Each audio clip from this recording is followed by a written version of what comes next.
if it is real, it has to be interdimensional in some capacity. Like if Colin Powell was like really, really into alien stuff, he's probably not going to like be willing to like threaten his reputation to do it.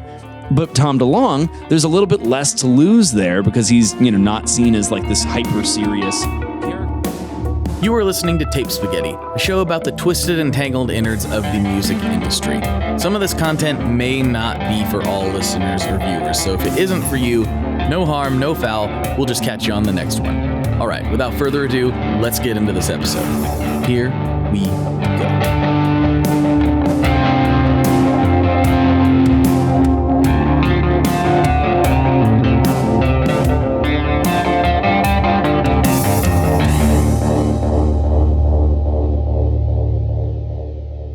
Apologies, folks. I just have one quick note. We've been working on this podcast for a little while before we actually launched it, and it originally had a different name.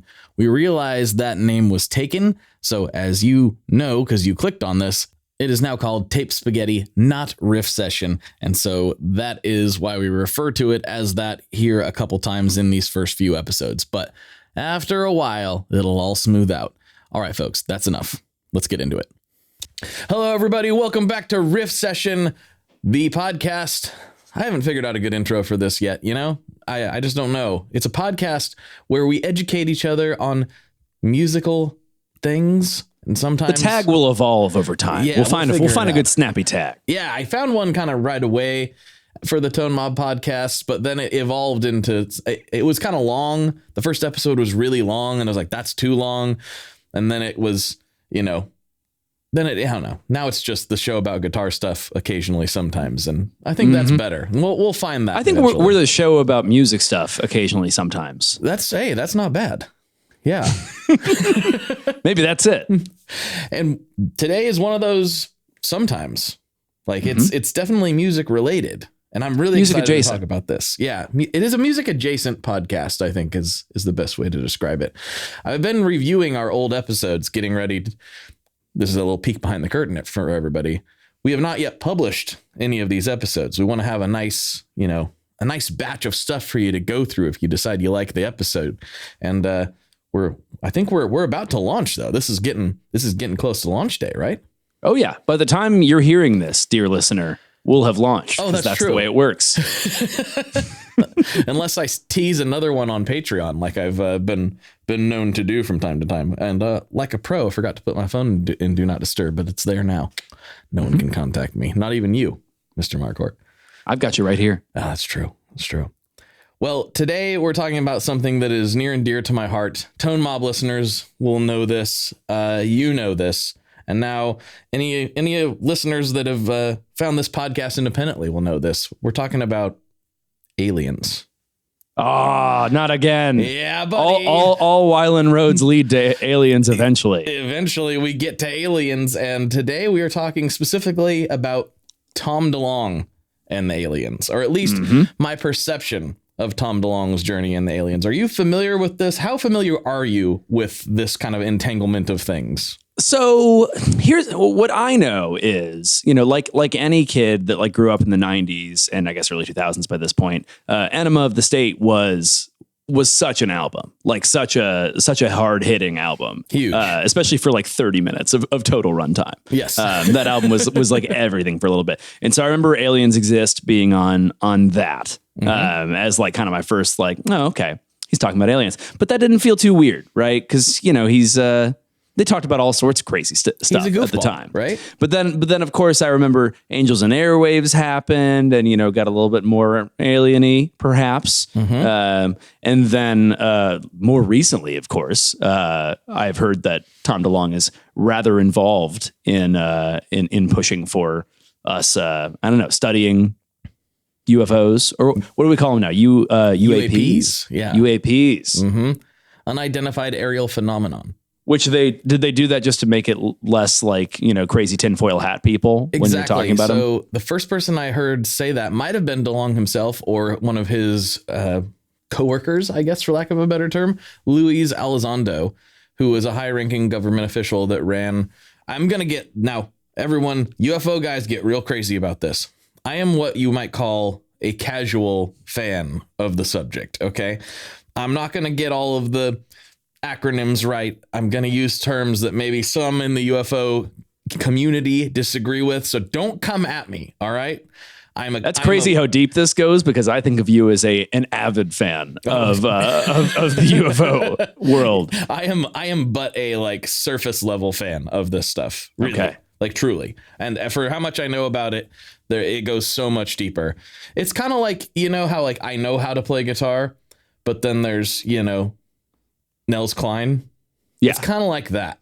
You know, yeah, I kind of know how to play guitar, but there's guys that really understand the depth of the instrument. These are the people I'm talking about. They go really, really hard in the paint. And much like Nels Cline and in the guitar world, you know, those people that go really deep are super respected by a lot of people. They win awards. They've got groupies lining up. I'm sure it's all very similar in the UFO world, that the people that are really into it are extremely respected by the world at large and really well thought of. Is that about right? Yeah. It's basically the same, in every way. They definitely aren't that's what I was thinking. Lonely men in sheds. No, of course not. Hold on. Wait a second. You can be a guitar guy and be a lonely guy in a shed. I'm living proof. Here I am. Exactly. No, it's quite a subject. And that is sort of like, we'll talk, this is not really relevant to the subject, but a lot of accusations thrown at UFO people, like Bob Lazar is a famous example of this. He's, for those that don't know, surface level again, he was a scientist in the desert around an Area 51-ish place, and he came out and said, like, I've seen this kind of craft, I've seen this and that, and ruined his whole life. Some people have been like, you just did that for the money, Bob. And it's like, oh yes, there's famously just so much money in ufology, like just people just swimming ufology. In cash. Yeah, I like that. Yeah, ufology or ufology. Some people say. Is it UApology now? You know, the reason they did that is exactly what you said. Is to separate a little bit. The UFO term got so labeled with like tinfoil hattie that when there was, it's one of my favorite sounds. And the government was like, well, if we're going to actually look at this, let's not call it that. So when people are searching our databases, they don't just find that we're looking at UFOs, you know. But it's interesting. And I think Tom DeLonge has a lot to do with this. And I've said this on mostly on Patreon episodes of my show, that back even in the 90s, when people would talk about this subject, they were immediately labeled as kooks. Like immediately, like, and now people are more accepting of like, okay, there is almost certainly life on other planets, whether it's gotten here, whether these things we're seeing in the sky are that or not, it's up for debate. But more people are accepting of the fact that there's no way we're alone. And there's definitely stuff zooming around in the atmosphere. And Tom is actually, I think, very responsible for the public accepting that a little bit. And that's what we're going to get into today. I'm excited to hear. Yeah. So, I mean, how do you want to begin? Is there like a nascent young Tom DeLonge that saw a UFO in the sky, or perhaps the first example of this coming into his music? I'm excited to see what path you're going to stitch. So yeah, I'm kind of going to stitch this. What your flight plan is, if you will. Yeah. Yes. I'm going to tell this somewhat from my own perspective, because I follow loosely the timeline of his events. There were things I didn't know that I found out later, but I actually wrote an opening statement for this. Should I get into that? Wow. Do it. Okay. Take it away. I'm setting the stage for everybody. Tom DeLonge plays in a supremely popular band called Blink-182. And if you are listening to this podcast, I'm a little surprised if you don't know that. This isn't a Blink-182 history podcast. They're one of the biggest bands in the world, and there are plenty of those out there. But let's hit everyone with a little context so we can get on the same page. And thinking about the overarching story in context is important for establishing how weird this is, and this is crazy to say, how potentially important this story is. Blink-182 is a band from Southern California that formed around 1992. The members at the time were Mark Hoppus on bass, Scott Rayner on drums, and this episode's main subject, Thomas Matthew DeLonge on guitar. To say that this group had an impact on the rock music scene would be like saying that Starbucks had an impact on the coffee world. Love it or hate it, both changed the game permanently. Like I said, this isn't a Blink-182 history podcast, so there'll be a lot of yada-yadaing over some crucial aspects of the band's history, including the addition of Travis Barker as their most well-known drummer, and the addition and subtraction of Matt Skiba during their Tomless years. If you need all this information to complete the picture, I get it. That information is available in a myriad of places.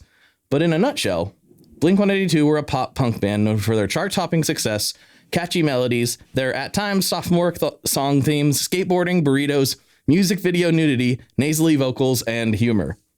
So, how in the heck did their guitarist become entrenched in the world of UFOs, aliens, and have verifiable connections to the US government? Spoiler alert, we don't know for sure. But during this episode, I'm going to do my best to tell the story of Tom DeLonge and the aliens as best I understand it. Take it away. What a preface. I'm excited to jump in now. Okay.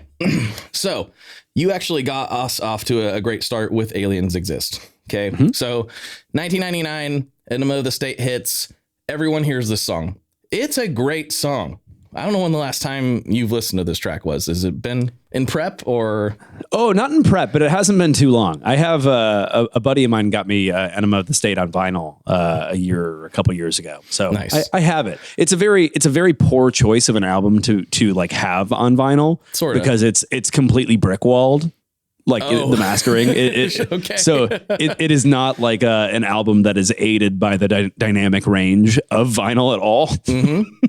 For the we this is again us assuming people know what that term means. So what I'm referring to there is like there was a period in the 90s and 2000s where when you make a record, you record it, and then somebody will mix the record, decide how loud or quiet certain instruments should be at different points. And the final step in that line is mastering, which, to put in the simplest terms, is kind of the final sweetening of it, where you apply some compression and limiting to get it up to like the volume that you want, and even kind of match the volume from track to track on the song, so that when you're listening back to it, it all feels pretty natural. But in the 90s and 2000s, thanks to Rick Rubin and a couple of other people, we had what we called the loudness wars, where everyone was just compressing the living crap out of albums to get them as loud as humanly possible, so that they would really stand out on the radio and whatnot as MP3s. And in this period, music completely lost its dynamic range, where like at all points in the song,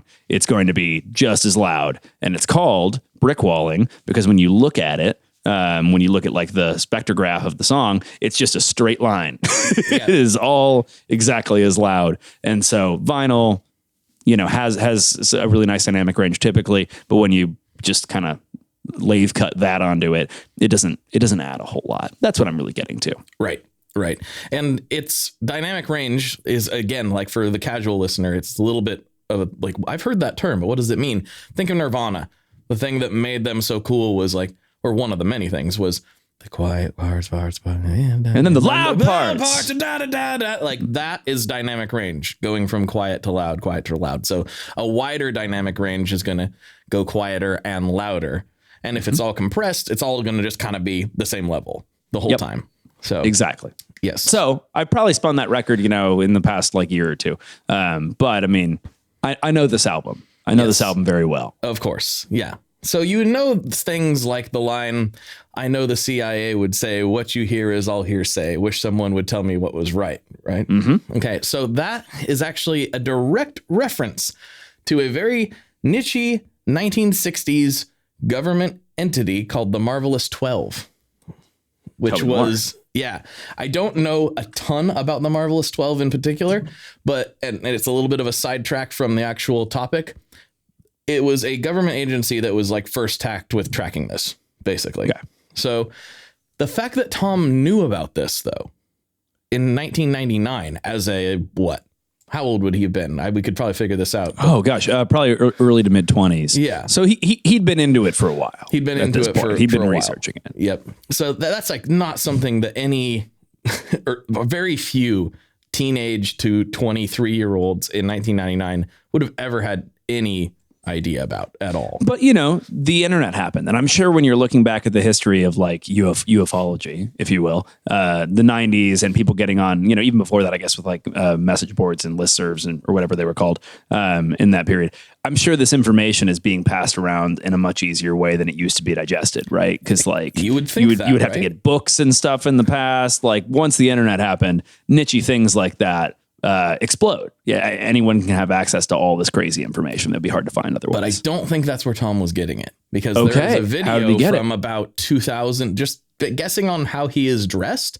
There was a video from probably about 2001 or so. So after they're very famous, and he's showing this massive collection of VHS tapes and books and stuff. So even pre-internet, the kind of like low budget VHS world was used to pass around all of these things. Yeah, there's that's really interesting on YouTube of him showing this like video clip of a guy talking about these things, and very much looks like it's from the early 2000s. So he, I mean, it's possible that he amassed all that stuff after he had a bunch of money, but I think the more likely answer is he's been collecting it for a long time at this point. Yeah. So yeah, just the thought of this image of like you're going into somebody's house and they're like, let me show you something. And they open a closet door and it's shelves full of VHS tapes with the white little, you know, like labels and Sharpie on them. And like, this is my collection. You naturally would think, oh, this person is an avid researcher of the skies. Yes, of course. And nothing more concerning than that. My uncle had a very similar collection of videotapes. And is that right? Yeah. Very avid researcher. Your uncle worked for the CIA in the UFO. He was one of the Magnificent 12, then I assume. Marvelous 12. Marvelous 12. Yeah. Yeah. That's what he called himself. Totally. Yeah, I bet. Yeah. I don't have an uncle that had anyway. That's so Tom's pretty deep into this, even at this point, even though it's only in the prior. I'm trying to think of the prior albums to Enema of the State. You had what, Dude Ranch, and wow, my brain just was failed. There a self-titled at some point? The self-titled is later. That's later. Yeah, that's later. There is one right before that, and the Blink fans are going to be really mad at me for not having that off the top of my head. But there is another one. So are aliens appearing on those, or is it really kind of Enema? I think it's really, from what I can remember, and you know, you got to remember these guys were like kind of doing the skate punk thing back in the day. And so I imagine this was an evolution of Tom getting more comfortable in his own skin and being able to talk about whatever he wanted to talk about, which they did quite famously on a variety of records, talking about things that otherwise wouldn't be acceptable in various public forums. We'll put it that way. They became quite well known for it. But so that's a big part of it. And like most people, I didn't think that much about it. I thought, oh, that's cool. And I was lightly into the subject myself. It didn't seem too odd to me to come up at the time. Because, I mean, they were just talking about all sorts of other silly juvenile stuff. So it seemed kind of natural. It fit. And Men in Black had come out like not too long before. True. That's right. Yeah. That's what was going on is like alien talk felt very normal after, because MIB was huge. Men in Black was enormous. My sister went to a bar mitzvah that was Men in Black themed. And I remember the invite having like the two kids looking like Tommy Lee Jones and Will Smith. Well, they didn't look just like Will Smith, but sure. but I distinctly recall this was like kids from the bar mitzvah didn't look like Will Smith. Maybe not. This was the go-to bar mitzvah theme at one time. Okay, just to speak to how pervasive culturally seriously though was. I mean, Mars Attacks had come out. There was Armageddon, like all these movies in the 90s about outer space. Apollo 13, which is less Deep alien, Impact, but Deep Impact, it'd been a part of the zeitgeist, and of course, aliens, and going back to the 70s, it was very popular. And then the kitschy movies from the 60s and the 50s, a little less relevant. But I think something about Men in Black and it being an agency, not a government agency, obviously, but it being like a secret agency, felt like this could be a thing, maybe. Yeah. And I think there was a general, maybe this has always existed, but you also, I mean, ironically, Enemy of the State came out at that time as well, too. Right. So there was definitely like a sense in the 90s of like, what does the government not want you to know? They're the government's powerful and capable of doing all this stuff. So they probably, are doing this stuff on the sly that you wouldn't know about. Mm-hmm. So I think we were culturally ready for it, and Tom was comfortable talking about it. And I think a lot of us thought, he's just joking around, because they did a lot of joking around. That was their brand of music, was humor. There's a ton of humor, injected into their music. And I kind of just thought, oh yeah, he's probably casually interested in this, like we all are. Right. I didn't think much of it beyond that. But then, like you said, Angels and Airwaves came out. There's all this stuff. And in 2015, it becomes kind of official, at least in the public eye, that Tom DeLonge has quit Blink-182 to go chase aliens. That was the message. Everyone said Blink-182 is no longer, and Tom DeLonge is out chasing aliens, which was sort of true, but not the full story as Tom tells it. And so there's no real way to fully know what's going on. And I want to leap around a little bit because I'm trying to tell this somewhat from my perspective. So I knew all that.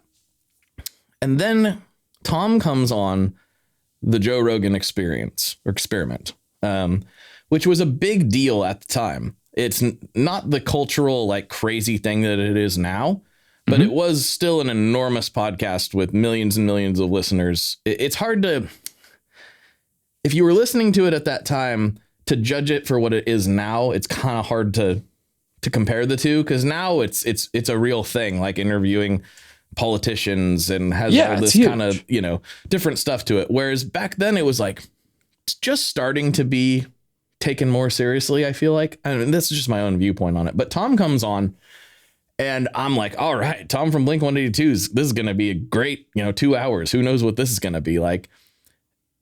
And he didn't say anything for the whole time. I listened to that episode, really, I was all excited about it. I thought this will be fun. And Joe's asking him, well, what is it that you found? And he's like, well, I can't really say anything. Everything was, I can't really say anything. And he was there to talk about the To the Stars Academy that he was creating, which was that's so interesting, because I feel like so much of from this community, so much of the there's a general amount of people are upset that the government is holding things back and not sharing things with the public. But then you have somebody who's a non-governmental force who allegedly has knowledge of these things, but is also keeping it under wraps. I find that interesting. Well, as you'd think you'd be shouting from the rooftops. Well, his information came from the government. So according to him. And so, and we're all super skeptical at this point. Anybody who's followed along with this is like, come on, Tom, spill the beans. Come on. Why'd you even come on this podcast? This is a waste of everybody's time. And I remember looking at the To the Stars Academy website and being like, what? He was raising money. And the whole idea seemingly was, from what I could gather at the time, almost like UFO education for the general public. Like, they wanted to create content and media around the topic so that people would be ready for the truth. They wanted to digitize all those VHS tapes. That's right. I think they wanted to create original content. I think that was the idea. I was going to say, because you could do that at Costco back at that time, relatively cheap. Yeah, you might still be able to. Who knows?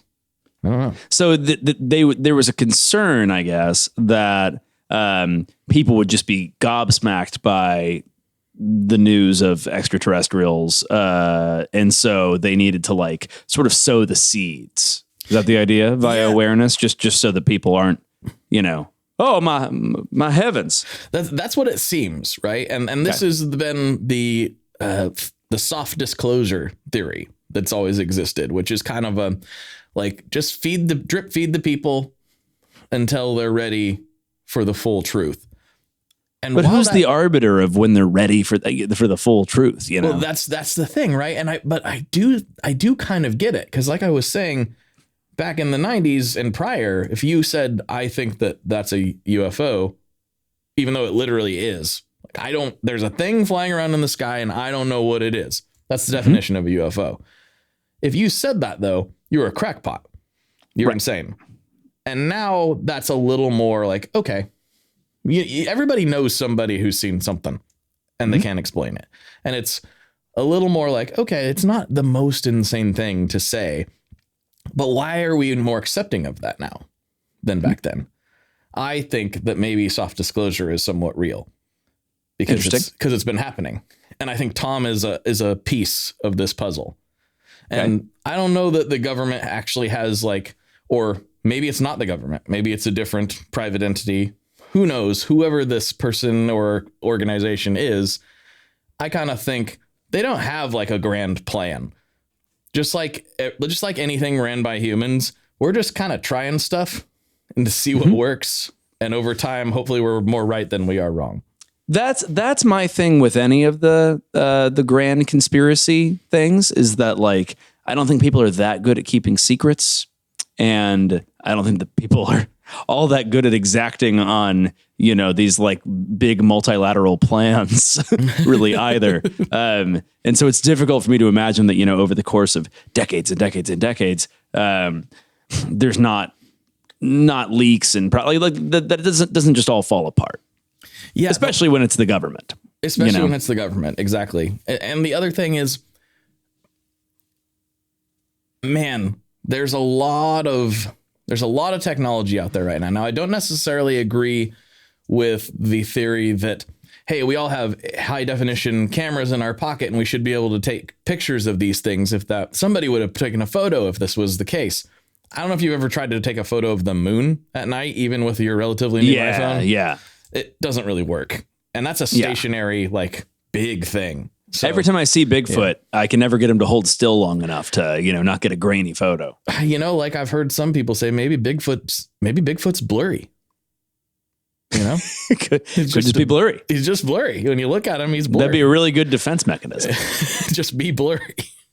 So I'm curious. So Tom's, you know, not letting a lot go. Yes. At this point. It's about 2017, right? Okay. Yeah. How does that change? Does that evolve over time? Yes. So there's an important thing. So I'm pulling up my phone out a lot because I've got a lot of notes. As you can imagine, listeners, this gets very convoluted and twisted in a lot of ways. And there's a lot of different angles you could explore from.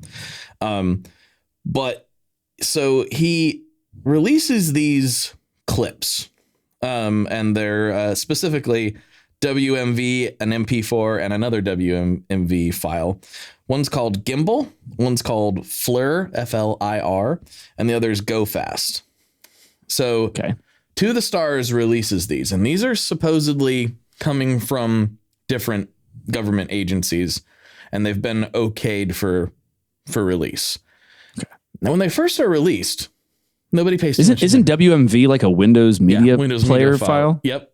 I thought it was weird that one was MP4. I don't know why. That's just the media nerd in me. I was like, these are... Yeah, that's a little strange. Why aren't they just all MP4s? Why didn't somebody run a conversion on these things? But maybe that would, quote unquote, make them less believable. Maybe this is the raw footage from whatever. I don't know. All right. I too thought it was weird that it was a WMV. Okay. Yeah. I don't want to sidetrack us too far. And that go ahead. I know this is highly nerdy of us, but I was like, WMV, interesting choice. couldn't go .mov. Couldn't go in. The truth is not Mac compatible. Your Mac can't handle the truth.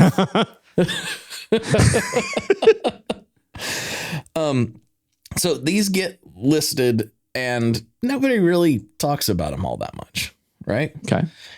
Until we're jumping way ahead of here, and a lot of other stuff happens, and we're going to go back to some of that. But this is like the what the public sees. So this comes out, nobody pays attention. 2020 hits. Everything's going insane. The world's melting. It's a problem. Like big deal. April 28th, 2020, the New York Times publishes an article in conjunction with the To the Stars guys and some members of the government being like, no, these are real. These are legit, genuine from the government clips that of things that we flying around in our atmosphere that we don't know what they are. Okay. And the public at the time's like, don't care.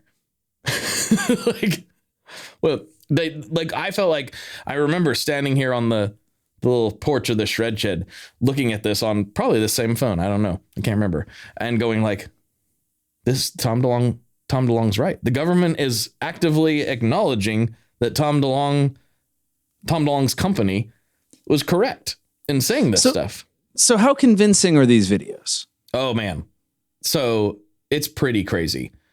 Yeah. Well, I'm trying to remember. I think it's Go Fast, if I remember correctly, was taken by a naval fighter pilot, and he has went on several interviews and talked about it like in depth. Commander Fravor, and he seems as legit as it gets.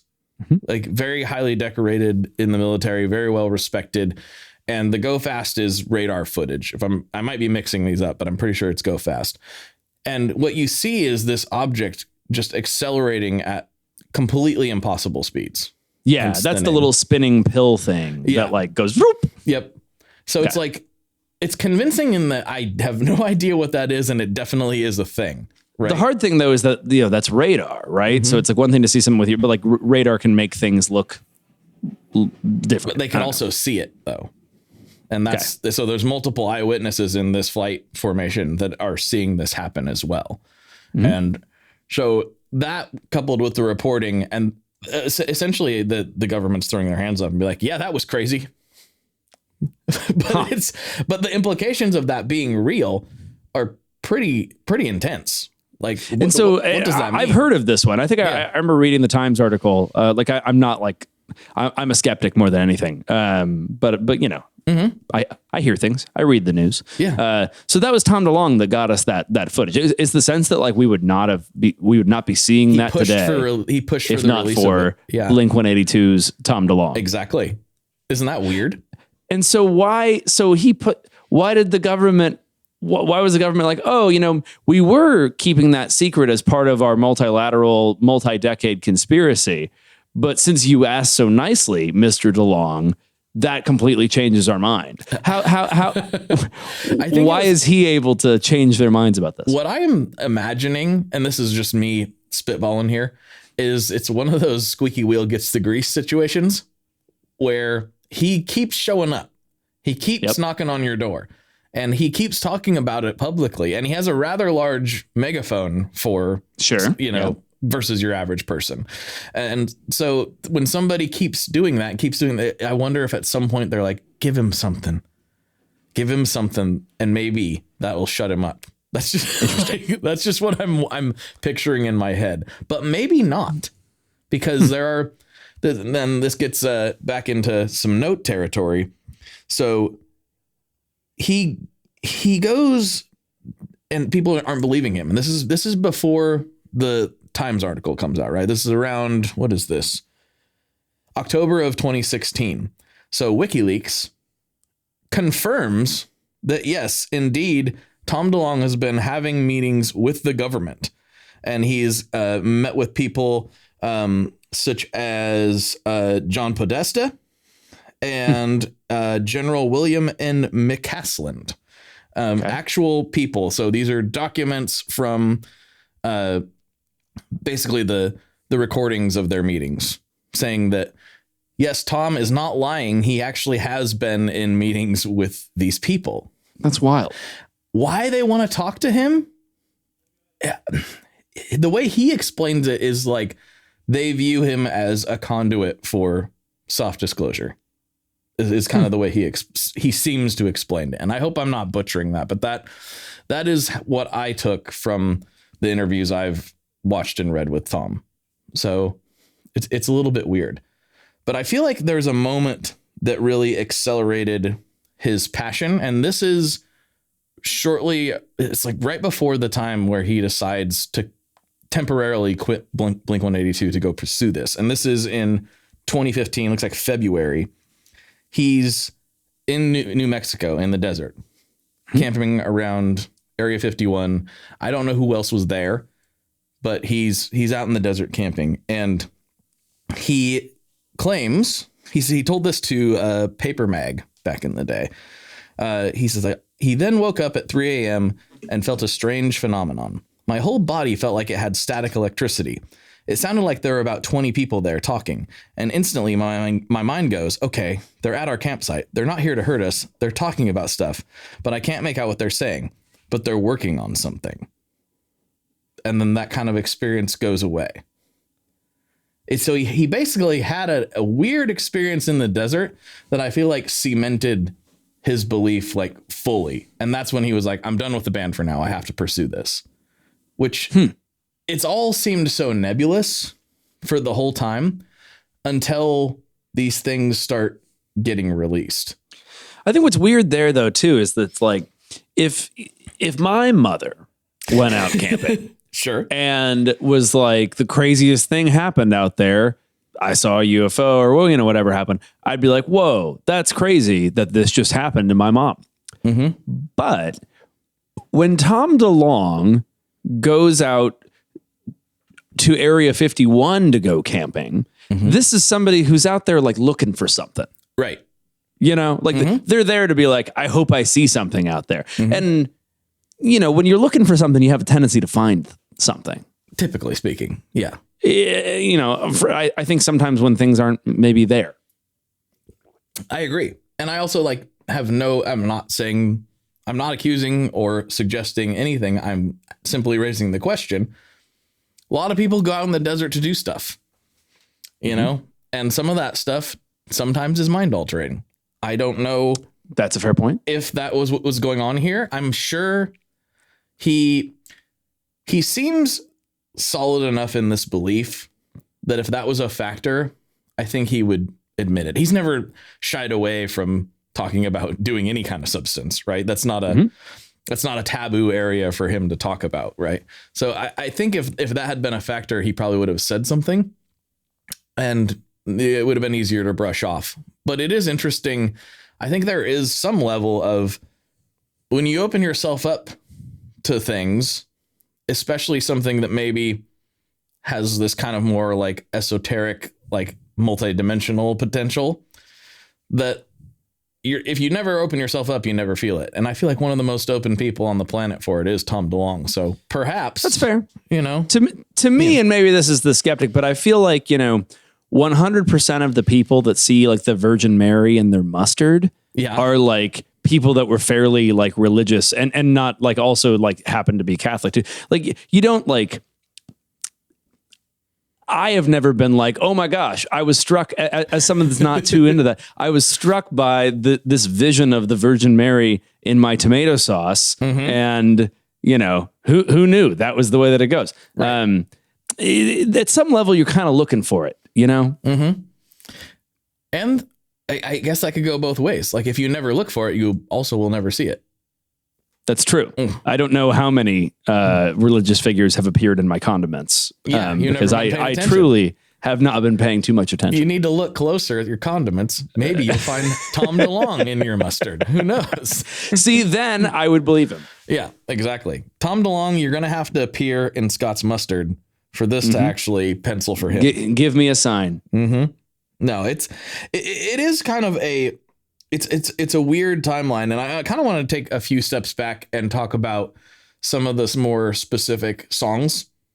Because I don't want to spend the whole episode going over every detail of every song, but it's more of like to illustrate how long this guy has held and how passionately this guy has held this belief, which kind of speaks to your point a little bit here.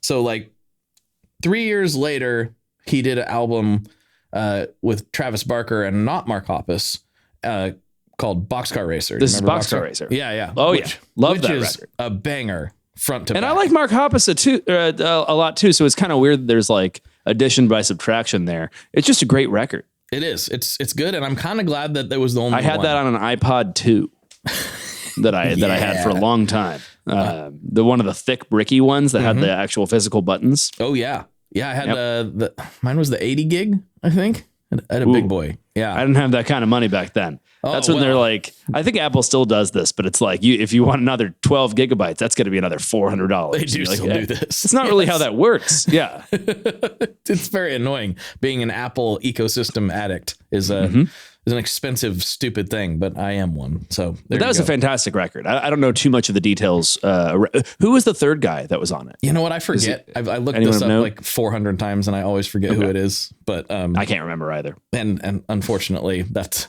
what happens when you're the other guy in a band with Travis Barker and Tom DeLonge, who's not Mark Hoppus. Yeah.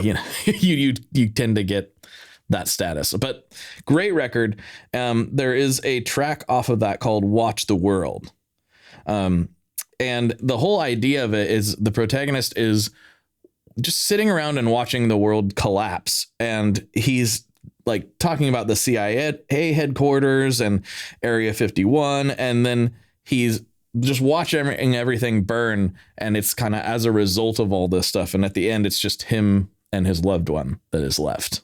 So it's a little bit of a story more, but very much inspired by Tom's stuff. So, and then there's that was pre Angels and Airwaves, right? It is. Boxcar Racer. Yeah. Very pre. Like I want to say Boxcar Racer was like 2003. Okay. Like Boxcar Racer didn't replace Blink. Blink was still no. It was just on its side. Yeah. So Angels and Airwaves very much like replaced Blink for a time. Yeah. So he has a song called Arms, which was quite famous. It's on I Empire, which is kind of the Star Wars looking one, probably their most famous record. That wasn't their debut. No, their debut was self-titled, wasn't it? It was, yes. I had that one because that was big news. Tom DeLonge leaves Blink-182 to join U2. Basically, yeah. And I honestly didn't give them enough credit at the time. I was like, no, I want my snotty punk rock. Like, what's going on here? You know, I don't like this. And then but you got to keep in mind, this was before I got into guitar pedals. So now I listen to Angels and Airwaves and I'm like, yes, dotted eighth, bring me home, baby. This sounds great. But it is very, very U2-esque. Yeah, I bought that CD at Best Buy, where I bought most of my CDs at that time period, and it was good. I mean, I was really into it for a time, though. Like, I definitely never went back to it because, like, I do think it was kind of U2, but like about aliens more. So that makes it better if we're and not quite as good as that even. But it wasn't bad. I mean, it was just a cool vibe. I remember reading an interview with him at the time that he was like, to record this, we got all these projectors and like we're putting up like footage of presumably like spacey stuff and alien stuff and all that, and like trying to make a soundtrack to that. So I thought it was pretty cool. It was a really cool like show. U2 that you would hear inside of a Hollister. Yeah. Or a Zoomies maybe. Yeah. I think they played it at Hollister too, man. Okay. I don't know. I'm sure they did. I think Zoomies was kind of like, this is a little soft. I don't know. I don't know. I think if Tom DeLonge was involved, Zoomies signed off on it. I think. See, in these days, for our younger listeners, culture was defined. There was an area in the mall for every part of American culture. The mall is a large building where people would go to purchase things for fun, like the internet, but in physical space. Yes, and and if there wasn't a part of the mall for it, it didn't exist. You had Hot Topic you had Zoomies for this kid. These were your options. Which person do you want to be? Yes. There's a store at the mall for you. And if there isn't, that's not an option of a person that you can be. You can't be that. Yep. I was a Hot Topic and Zoomies kid. Honestly. Oh, see, I grew up like a little in my family where we were like fairly religious. Walking into Hot Topic was tantamount to walking into the, Anton LaVey's satanic church. I mean, that would be not okay at all. Which is why I was always super, super curious to go inside there. But yeah, not allowed. Yeah, I had to I just had to be careful what I walked out with. It was okay if I went in, but there are certain things you just don't walk out. You don't necessarily need to walk out with that one. That's a big part of Midwestern Protestantism is, you don't want to be tempted. You can't see it. It's not just like you can't make that selection. You shouldn't even look at it. I see. Yeah. Yeah. Because you could never control yourself. To be fair, Slipknot looked pretty scary at the time. So they did. Yeah. Now it seems a lot less scary. I don't know if that's due to my desensitization over time, or if that's just they've become part of culture and that's just what it is. It's an interesting question. I'm not sure. Of course, then I knew about Gwar, so that like kind of really steps on the gas there. Yeah, I always felt like Disturbed felt like more like the most like authentically satanic of mall rock. Yeah, that or Him, right? Or Him, yeah, that's fair. Yeah, the Disturbed thing I think was like, well, yeah, there's like the symbolism, but like I think the cover of Disturbed's most famous record is indeed quite disturbing. Yeah. That was why I saw that in an FYE and was like, I'm not going to be, I can't own that. Oh, see, my parents will not be okay with it. Oh, see. Yeah. Well, you didn't know the trick then. You know the trick. What was the trick? You buy the CD, take the cover out, flip it around, find something. Oh. You find something that looks like oh, this part's okay. And then you slide That's interesting. That becomes the cover. I would assume that the inside of that CD jacket would be worse than the outside. I don't remember that it is. Okay. Interesting. Yeah. But that was definitely a move I pulled more than once. It was like, oh, that's quite a cover. We'll just go ahead and make that not the cover anymore. All right. That's now the cover. So I Empire is the second Angels and Airwaves record. And I had actually thought that they had maybe declined after that. But you're telling me it kind of kept building. That was a very popular the one. peak, if I had to guess. Okay. Yeah, it was their first and second. They made several records. I think they've got like 6 records, maybe. Like, wow, really? Yeah. A lot of music. That must have fallen off at some point, like in terms of like the quality of their following. You know, I feel a little bit bad because as much as I love Blink-182 and Tom DeLonge, at the time I didn't give Angels and Airwaves a fair shake. I did go see them with my girlfriend, now wife, because she was the world's biggest Blink-182 fan at the time. And so everything that any of those guys did, she wanted to check out. And so she drugged me to a Angels and Airwaves show. And I actually really enjoyed it. It was a lot of the light show was still one of the best I've ever seen. That'd be cool. I think that would be a really fun live band to catch. It was really cool. Very, very cool. Very like it's just a great show. Like they really put on a show for you. Tom's up there just like holding the guitar in the air, and it's very anthemic and just very, very fun. I went in crotchety and I left very, very smiley. It was very, very fun. But I imagine as like a person who only listened to one Angels and Airwaves record, I imagine that Aliens came up a lot in that music. It did. It was just it was the whole thing. That's mostly what it was about, right? Okay. Yeah, exactly. So like, Call to Arms. It's a more like spacey vibe. I remember that track. Yep. Than it is actually about space. That's more about just like very positive messaging about like not giving up and stuff. But it sounds like it belongs in a sci-fi movie. Yeah, so that's a lot. Like a lot of it. And then Love Like Rockets is it's kind of got like these.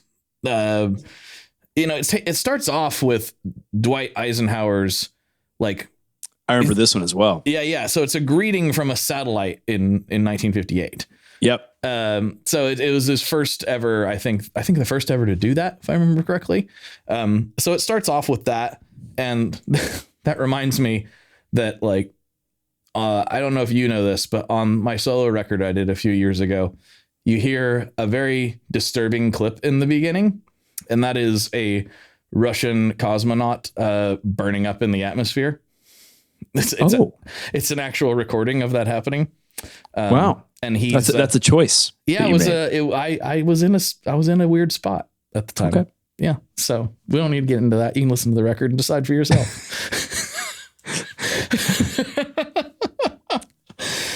We got Flight of the Apollo, which is more specifically about NASA's Apollo program. That came on which one? Love Album Parts 1 and 2, which is not one I was familiar with prior to doing research on this one. Was this a dual album? I don't know. I presume. I only like pulled it up on Apple Music, so I'm not sure what the formatting and packaging was of this one. I assume it sounds like it. Much like Nelly's Sweat and Suit, the dual album that gave us the Tim McGraw Nelly collaboration over and over again. I tried to forget that happened. You're not reacting like the song I'm talking about. No, I do. But yet I know that you do. I do. Yeah. I've tried to forget that particular It's track. all in my head. I think about it over and over again. Fantastic. Yeah. Well, it's actually kind of terrible, but it's kind of amazing. I'm going to have to listen to that again, aren't I? I don't want to. You don't want to, but you should. Admittedly, I wasn't a big fan of Nelly when Nelly was just kind of doing his thing. Why not? What did Nelly not do for you on the Country Grammar album specifically? Well, specifically, I didn't like that song very well. What's there not to love? For one, okay, so Country Grammar, tremendous opening song. It's really like a Welcome to the Jungle, sort of like lead hit single, of course. And then you've got, I actually think EI is perhaps my favorite track on the album. And then of course, Ride With Me with City Spud was a huge hit, enormous. My dad loved Ride With Me. Ride With Me. Ride With Me. There's no H in that song title. And then you had Batter Up, which was weaker for sure. There was a lot of like Cedric the Entertainer stuff and skits that happened there. But I mean, tremendous record. I think you're missing out. I don't know. I'd moved on. I don't know. By the point I realized that record was a thing, I was probably onto like Chicken and Beer at that point. If I was, which is a great record in and of itself. Don't act like it's you're choosing Ludacris or Nelly. Oh, I feel like I am. Because that's not the not the case at all. You know what it was for me? What? There were kids in school that were trying to do the Band-Aid on the face thing. Oh, yeah. Yeah. And I'm like, stop it. Knock it off. Did the Band-Aid appear during Country Grammar? I want to say that came out closer to Hot in Her. But maybe it was there all along. That's an interesting point. Did you know that Nelly played minor league baseball in the Atlanta Braves farm system? Now I'm more interested. Cornell Hayes, I think is his name. Yes, he was in fact a talented baseball player. I could talk about Nelly for a whole hour. You're going to have your own episode. Maybe we'll talk about Nelly. That hadn't occurred to me. I have been thinking. I know we tend to focus on guitar-y things in our day to day because that's what we do. But I was thinking, one of us has got to do a hip hop episode in like the first 10. We have to. That's a good point. Right? I can take that, but there's so many. We'll find something. No, I don't know if you want me to say this on the air, but I'll feel free to tell me to cut it out. But as a man who once shared a plane with Ludacris, I feel like you should take it. We don't talk about that. Maybe we'll talk about that later once people get to know me better. But yeah, I mean, we could talk about Outkast, and then that's the AT-Aliens. It'd be the same. Look at that, same general theme. Which we'll get to that in time. But carving back here, so the general, without continuing to go song by song, I sense that all Angels and Airwaves songs are about aliens at some level. Atomic. We got One Last Thing. We got Behold a Pale Horse, which is a great. Ooh, that's great. That's a banger. I wasn't familiar with it till I was researching this episode, but that's a good one. And then there's the same year that he departed Blink-182. I don't want to go too down the rabbit hole, but Tom DeLonge actually has a solo record that everybody forgets about, or a solo effort, I should say. I can't remember if it's a full record. Yeah, that was released on the To the Stars platform, I guess you would call it. Okay, it's just Tom DeLonge, and the song's called Landscapes. So there's a litany of Tom DeLonge alien material for you to pour over there. And I didn't want to break down piece by piece everything that's out there. I think going back to that 2001 clip would be a really good place for people who are more curious about this to see, this dude is the real deal when it comes to this. He really believes it. And while I am playing a bit of a part of a believer in some of this stuff, I actually follow your line of thinking a little more. I'm fairly skeptical, but I'm enthusiastic about the topic. I think it's fun to talk about. I think that's totally reasonable. Yeah. I think what can be difficult if we're hedging back into the alien side of things, let's get back into there. One thing that I think is difficult is that most people are either walled off completely and it's all, this is all hogwash, or it seems like the people that once you're into it, every clip of every variety is plain as day evidence, that aliens are real. Mm-hmm. And it's unlikely that either of those are probably correct. And certainly it's just, you lose some credibility with me once, I'm sure I could show, I don't want to say this, Tom DeLonge's, I don't think he's listening. And I think he's probably a very smart guy, but you could make something up. I could make something with paper mache in my backyard and be like, look at this. And they'd be like, see, that's right. That's evidence. And you're like, no, this is just me Me playing around in my backyard. Yeah. And they're like, So I feel like you lose like a critical filter at some point once you fall down the rabbit hole. I think you want to, the whole thing, like, I want to believe, that whole thing, which I should definitely have a poster of. Why don't I have that poster? That's stupid. Amazon, here I come. You can't see this, but I mean, the whole other part of my office is just David Duchovny posters. Not that one. They're a different genre of David Duchovny poster, but he's a handsome guy. No, he is a handsome man. Yeah, you were more in the HBO era of. Yeah. Mm-hmm. Yeah. Which, hey, fair play. Honestly, can't really argue with. My office here at work looks just like a teen girl's dorm room in 2002.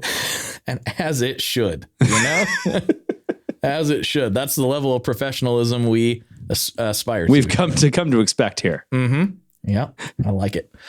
No, but I'm with you. I tend to be more skeptical. I want to believe it. I want to see all the footage. I think it's a fun thing to dive into. I think it's a really fun thing to talk about. I think it's fun to talk with people who have different opinions on it. My opinion goes all over the place. Sometimes I'm like, no, that's it. That's the one. And sometimes I'm like, nah, that's not it. And it kind of, if I bring it all to a center point, I want to believe. And I do think that there is some stuff out there I just haven't seen. And I think that there are things zooming around in our atmosphere that we don't know what they are. Their origin, I'm not willing to say, is like certainly extraterrestrial. I'm saying we don't know. And that's what we need to work on. We need to work on knowing what that is. And I'm starting to lean into the belief that some of this is interdimensional because, because like we know that perception's reality and we know that our perception's limited. Right. So then in that case, does it matter? Maybe not. It doesn't matter for an ant that we exist. They're just running around being ants. Oh, sure. Yeah. So, yeah. Yeah. I think where it throws me is, this is like to really condense views down into a bite-sized thing. Obviously, like with the breadth of the universe, it's certainly unlikely that we are, the only life form. I expected the more we were able to research, we would find life have cropped up in other areas. Some people would disagree. Some people would say like the great filter's way earlier. Even before you get like bacterial life. I think that's unlikely. There's a question though of, where that great filter sits. And when I say great filter for people out there, it's like looking at the start, we clearly don't see that there's just life developing everywhere. Right. And so, the question is like, where is the filter set? Is it so unlikely that any life, pops up? Is it that, multicellular life is really rare or is it just that like more intelligent life or intelligent life that could figure out space travel or things like that are rarer? And that's all, a debate. But anyway, I think that there is likely, life that is like as intelligent as ours, but at the same time, the universe is really, really, really big. And when we look out, we're only ever seeing, millions or billions of years in the past anyway. So, this whole place could be teeming with life and we'd have no idea. But anyway, because I could talk about that for a long time. To me, I think it's practically, it makes practical sense that there would be what are effectively unmanned drones out in the universe. It makes sense to me how if you were a sufficiently sophisticated technological society, you would make scout drones, that could go out all over and just take a look at everything. We would do that too. And probably we do that. You're right. We have some of that. Yeah. That's a good point, right? So just a more sophisticated version of that. That makes total sense to me.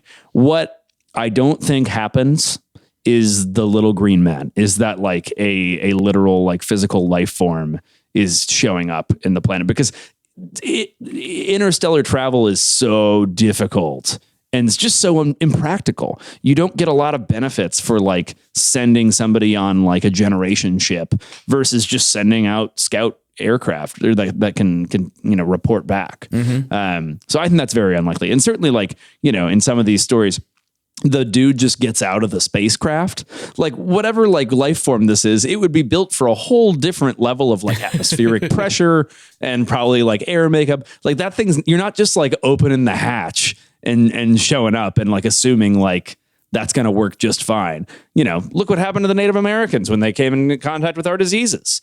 You know, and that's you'd be like very, at least the very same concerned. Planet, you know, and same species, right? Like Precisely. Yeah. And I do think that sounds it would weird be to say it that way, but we are all the same species, as it turns out. So we are. It turns out. Mm-hmm. But, you know, I also think it would make sense to keep tabs with everything that's going on in the universe. But if you were intelligent enough to figure out how to do it, I think for the most part, you wouldn't want to interfere with the planet for, microbial risk, for nothing else. Like you could wipe out the whole planet accidentally. Oops. Now it doesn't exist anymore. These things were super interesting, but I killed them all. Yeah. If you were going to take that risk, which is like an implicit risk from landing really anything over here, you would take over the whole planet. I think you would only do that if you were like, we want to take over this whole planet and make it where we live now. Yeah, I think some of the like abduction scenarios and the things like that, while there are some very interesting stories that I again, I'd like to believe it, but very hard to believe, really. Like the idea that this happened physically is like, I can't see it. It's really odd. And again, the fact that there's always so much butt stuff makes it really difficult to be like, why are they mostly interested in what's up our butts? Maybe we're mostly interested in that. That's what I'm saying. I that's exactly right. Well, that's kind of where I was going with it. Not specifically, but they all have like these different scenarios that play out but they all have a lot of different similar themes. And what I wonder is if it's real. Okay. If these people did experience it in the way that they think that they did, it almost certainly can't actually have been physical. Yeah. It's either mental, which makes it feel just as real as anything else, or it's metaphysical, but it almost certainly isn't in our physical world. It would make more sense that you have like what happens in the movie Contact, where it's like, I was here on this other planet. And they're like, no, you've been here the whole time. Mm-hmm. You know, you just like fell. It was an instant, but they could feel like that experience. That makes sense to me. That seems more practical. That's the thing. I'm with you on like the physical. That's why I've been interested in the interdimensional aspect or the metaphysical aspect. Cause I'm like, it seems really impossible. You know, even if we could travel at the speed of light, we know like most of us aren't making that journey. Mm-hmm. Right. And we can't travel at the speed of light, and nothing as far as we know can. So, but even if it could, you know, these things are going to be dead by the time they get here. Yeah, so exactly. It almost has to be, if it is real, it has to be interdimensional in some capacity, kind of like the movie Interstellar. Like that simplifies it in the best way that if it's real, this is how it has to happen based on our current understanding of things. Mm-hmm. Again, but it's Matthew McConaughey coming up in our podcast. It all comes back to Matthew McConaughey. It always does. So, you know, in bringing us home here, the really interesting thing, you know, outside of our opinions on UFOs, which I'm sure will come up again in the future. Oh, yeah. But is that, you know, a lot of different actors and musicians and people that, you know, achieve fame use that platform for various things. To, you know, spread awareness of various things. And in this case, it seems the guy from Blink-182 was seemingly very instrumental in advancing UAP or UFO phenomenon to the general public. That is your thesis here. That is my thesis. Would we be where we are today without Tom DeLonge? I think the answer is a pretty firm no. That's wild. I don't think what a crazy thing. I don't think that New York Times article would have came out. I don't think there would have been any legitimacy lent to this conversation without him pushing so hard on it and being willing to take the fall in the public eye for many, many years.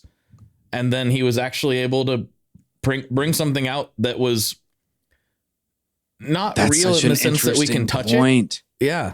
But yeah. So what I think is fascinating here is that, like, on the face of it, the like, oh, that guy from Blink-182, that's the guy that did this. But the thing is, that guy, I mean, like Tom, I don't mean that he's not like respected musically and stuff, but he's like, you know, like something of a joke persona, you know, especially in the 90s. But like, but that's important, right? He's a goofball. Exactly. Yeah. Yeah. Like if Colin Powell was like really, really into alien stuff, he's probably not going to like be willing to like threaten his reputation to do it. But Tom DeLonge, there's a little bit less to lose there because he's, not seen as like this hyper serious character. And so it almost couldn't have come from anybody else. Mm-hmm. I mean, like, or at least like a super respectable, hyper serious person would not have been able to take that sort of fall reputationally. That's the thing is like Neil deGrasse Tyson is famously very anti this subject. He doesn't believe in any of it. And he uses the phone argument quite a bit. Like, we would have seen something by now. I'm like, Neil, pull your phone out and try to take a picture of the stars at night. It doesn't work. Like, and if it's moving, an airplane, something you can see, something you can track, and something that's easy, should be relatively easy. It's not, it doesn't come out. We don't actually have that technology in our pocket the way he says.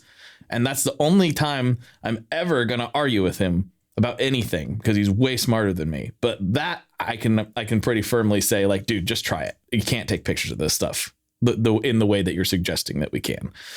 But the reason I brought him up is because, like, I don't think he could take that fall either. Mm-hmm. He's such a serious. That's the thing. He's that would ruin him. He would no longer seem like a serious scientist in the public eye. Yeah. Because he would become UFO guy. Mm-hmm. And as we talked about in the beginning, so much money in UFO stuff. It's definitely not a money pit where you'll just go to drag your name and reputation through the mud forever. That's right. Yeah, he's not getting called on NPR anymore. No. Yeah. Huh. So yeah, I think that is wild. I think it couldn't have came from anybody else, and I think that the fact that he did that, we owe him a little hat tip. Little tip of the hat. Mm-hmm. If for nothing else, you got to respect somebody believing firmly in something and being willing to put everything on the line to push for it. Mm-hmm. Devil may care about what that might do to their reputation or anything like that. Right. And I think that's very cool. And I also think, we would have bought his records regardless of his opinions on aliens. So he is indeed the perfect messenger. I guess that helps. Mm-hmm. Well, to any of you out there that have appreciated listening about this subject, we will, for one, definitely talk about it more in the future. But please let us know. Leave us a review on your favorite platform that you like to listen to, and make sure to subscribe. Did I say that right, Blake? Blake's way better at this than I am. I'm subscribe. Subscribe, comment, do whatever you're supposed to do on the platform where you are watching or listening to this, because now it's everywhere. It used to be more simple. Subscribe or follow or whatever. Now it's just everyone's got their own thing. This thing's going multi-platform. Do your part, leave a heart, all that good stuff. Let's get this thing out to more people. And if you really like it, consider going to stringjoy.com and purchasing yourself a fine set of fantastic guitar strings for you or a loved one. All right, Scott, I think that's probably good for this episode. What do you think? I realized that was like a weird place to leave it right there, right with the hard sell. You don't have to do that, but we appreciate you listening, and we're excited to keep digging on. Yeah. That doesn't make any sense. To keep digging in. Digging on, riding on, blasting off. Yeah. Blasting and off. Away we go. Later, folks.